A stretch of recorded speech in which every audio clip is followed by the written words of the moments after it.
Okay, isang magandang umaga sa inyo mga ka-explorer. So ito na yung araw na pinakahihintay natin, ang paghahango ng uling. At kung mapapansin nyo, linisan na pala natin yung paligid natin para pa naghango tayo ng uling ay madali na nating mahango ang ating uling. Okay, so yan, kung mapapansin nyo, meron na dyan nababas na uling, yun o, sa may baba, may barge. So ganyan nga pala kapag luto ng ating uling. Wala na siyang kausok-usok kung mapapansin nyo. Pero doon sa may part na yun, meron pa. Pero luto na yan, mapapakita ko sa inyo mamaya. So yan. So, dito sa probinsya, ganito lang ang pinagkakakitaan, kaya marangal na trabaho to. Kaya sa mga nag-uuling, shoutout sa inyo, tara maghango na tayo. Yeah. So, yan. So, sa pag-uuling, ito nga pala yung pinakahintay ng lahat, ang paghahango ng uling para magkapera na. So, ito nga pala yung sako na gagamitin natin. So, yan, naka-ready na lahat yung gagamitin natin. So, tara na, let's go! Okay, ito na nga pala, naghahango na tayo ng uling, pautay-utay. So, nga pala, so, utay-utay lang muna, pero mamaya kung mapapansin nyo naman lang, kailangan na natin paspasan ang paghahango ng uling. So yan, pinapaspasan na namin para madali, para hindi kami abutan ng ulan. At kung mapapansin nyo, ang kalangitan ay malungkot. Yan o, kung mapapansin nyo, medyo delicate, kaya ngayon pinibilis-bilisan namin ang paghahango. So hindi ko na napakita sa inyo kung yung mabagal na paghahango, so pinabilis na natin para hindi masyadong mahaba ang video natin. So yan, o. Pero sana man ay wag umulan, so mas maganda na maghango na hindi maulan kasi nga delikado. Pero nakahanda naman yung tulda natin, so palagi tayong handa. Kumbaga para tayong Boy Scout. So yan, ganyan, dandahan lang ang pagkakalaykay ng uling para hindi siya madurog masyado. So yan, kontrolado mo yung pagkakalaykay ng uling. So tsaka pala kapag maghango tayo is taman tayong may face mask or yung pang cover sa ating ilong. So iwasan natin yung usok na mainit kasi delikado din sa ating baga or sa katawan natin. So yan nga pala yung nahango na natin, nakalaykay na natin. Yan, so mapapansin nyo, napakaganda ng uling niya. Tara, isako na natin to. Yan, so pinulong ko nga pala yung pamangkin ko. So dyan, mapapansin nyo, katulong ko yung pamangkin ko sa paghahango ng uling kasi nga tinulong ko siya para magkabaon naman siya. Wala naman siyang gawa kaya tinulong natin. So yan, para mas mapabilis yung paghango natin ng uling. So yan,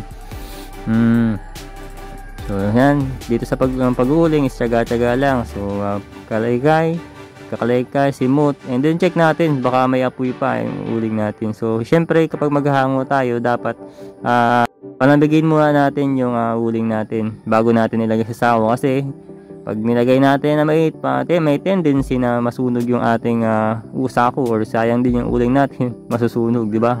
Sayang yung pagod natin kapag nangyari. Kaya dapat sigurado lagi tayo kapag maglalagay na tayo sa sako, papalamigin muna natin, saka natin lalagay sa sako. So ganun lang. So yan, mapupuno na yung isang sako natin, no? Lapit na siyang mapuno. So mabilis lang, di ba? Mabilis lang din kapag may katulong tayo. Pero kung wala naman tayong katulong, so tsaga-tsaga lang, utay-utay lang naman.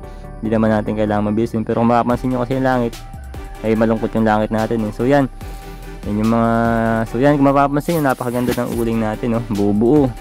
Yan, ganda ng uling, dito, ganyan lang naman ang pag-uuling. Saka mapapansin nyo, kontrolado natin yung usok, kaya ganyan yung nangyari sa uling natin. So yan, ayan pa yung ating mga hanguin. So kung mapapansin nyo, ay nakakamada pa ang ating ulingin.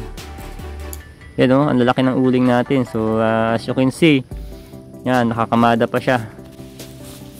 Di ba, ang haba. Kailangan pa na siyang putol-putulin. Yan, para pa siyang nakakamada. Kung ano yung pagkakamada natin, ganun din yung paghango, di ba, ang angas. So ganun lang, kasi kontrolado natin yung usok ng ating pag-uuling. So mas maganda talaga na kontrolado yung usok, hindi natin so buti na lang hindi pa umuulan mga ka-XP. Nakakapatuloy-tuloy ang ating paghahango. Pero kung sakaling umulan, ready naman tayo, may tuloy naman tayo. So lakas ng hangin kung mapapansin. At ganyan pala yung iiwasan nating usok. Yung pinakamainit na usok na yan, mapapansin nyo. Yung pag binuhusan yan, iiwasan natin yan. Maghanap tayo ng part na hindi tayo maaabot, hindi sa atin mapupunta yung usok. Yan. So yan, yan na nga pala yung ating mga bulwas na mga ka-XP. So yan, marami-rami na tayong sasako, diba? Yan, ganda ng uling, So yun na, marami-rami ng ating sasakuhin. So nakalansako na tayo. Mamaya Okay, 4 na sako na pala yan. 4 na sako na tayo. So meron pa tayo natitirang hangin. So yan. Yan o. Yan yung mga pang ibabaw natin, yung malalaki na yan. So okay, after ng ilang oras, so nagpahinga muna kami at nagmerienda. Kain tayo guys ng maruya. So yan. So yun na yung ating mga nahango. So kung mapapansin nyo, yun na siya. Yung mga nahango natin ng ilang oras. So tsaga-tsaga lang, kumakain pa yung pamangkin ko. Nagutom din sa paghahango. So ganoon talaga. Okay, at dahil tapos na tayo maghango ng uling, so tara, bilangan na natin ang uling natin. So bago yon, so nga pala, ito nga pala isang sako na to, nakalagay sa green na to, is nakareserve na natin panggatong dun sa bahay namin dun sa bayan. So yan, nakareserve na yan panggatong, pero kasama yan sa bilang, pero hindi natin yung ibibinta dahil ang mga ibibinta natin ay itong mga to. So yan, isa na yon, diba? Sabi ko isa na yon. So tara, bilangan na natin. So dalawa. Kasi isa na yun eh. 2, 3, 4, 5, 6 na. 6 na. 7, 8,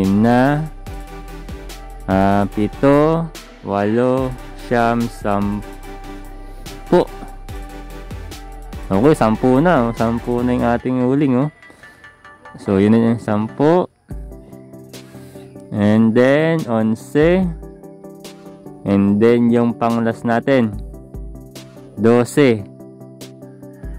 12 na. So yun mga ka-explore. So sulit ang pagod mga ka-explore. Naka 11 sack tayo. Pero na yung isa mga ka-explore na panggatong. So tingnan nyo mga ka-explore. So napakapogi ka pa rin mga ka-explore. Kung mapapansin nyo mga ka-explore. So hindi pa ako maligo mga ka-explore. Siguro bukas pa mga ka-explore kasi baka mapasma. So siya nakaligo na mga ka-explore kasi nanimot lang yan mga ka-explore tapos nagtahi. So ang share ko lang mga ka-explore, so ang ginamit ko pa ditong pantali is yung tinatawag nating bully mga ka-explore. So yung bully mga ka-explore, ito yung mga ka-explore, baka bano kayo sa bully mga ka-explore kasi ang uso sa inyo yung straw mga ka-explore. So ito yung bully na tayo. So ito yung bully mga ka-explore. Yan tinatawag naming bully mga ka-explore. Hindi ko alam sa lugar nyo kung anong tawag dyan. Yan. So yung nasa gitna mga ka-explore, yung tinatawag natin kumbaga sa saging, merong yung pinaka malambot mga ka-explore. So ito yun mga ka-explore. Yan yung ginagawa namin pantali. So maraming pwedeng paggamitan niya mga ka-explore. Pwede natin gamitin yan sa pagtatayo ng kupra. So hindi na natin kailangan bumili ng straw kasi meron naman tayong bully mga ka-explore. So yung bully pala mga ka-explore is lumalaki yan, tumataas. So itong mga ka-explore hindi pa tumataas. Tabi po no. Ang pinakamataas sa bully mga ka-explore is yung ganto yung klase ng katawan niya. Ganto. Pero malaki pa dito mga ka-explore, siguro 2 ganyan or 3. So yun mga ka-explore. So mga ka-explore, hindi pala natin naubos yung pantabon.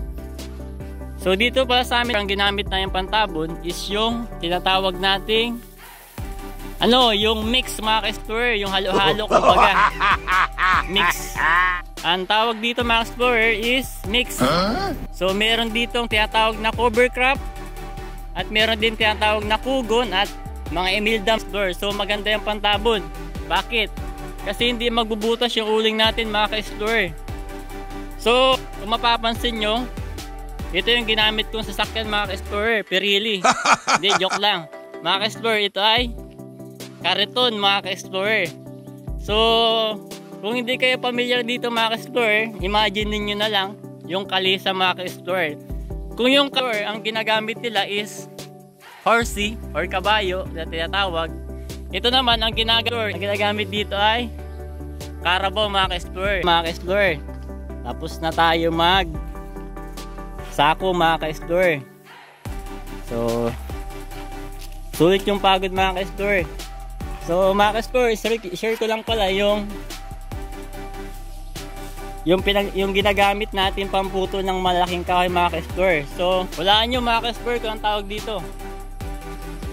So anong tawag kaya dito mga ka-explorer? Baril ba to mga ka-explore? Hindi. Tawag dito mga ka-explore is lagari. Ay hindi pala mga ka-explore, kabig. Ang tawag dito mga ka-explore is kabig. Kasi pag ginagamit natin to, hinihila natin pahigit or kinakabig natin mga ka-explore. Parang hila. Kumbaga sa lagari, ang lagari mga ka-explore is patulak.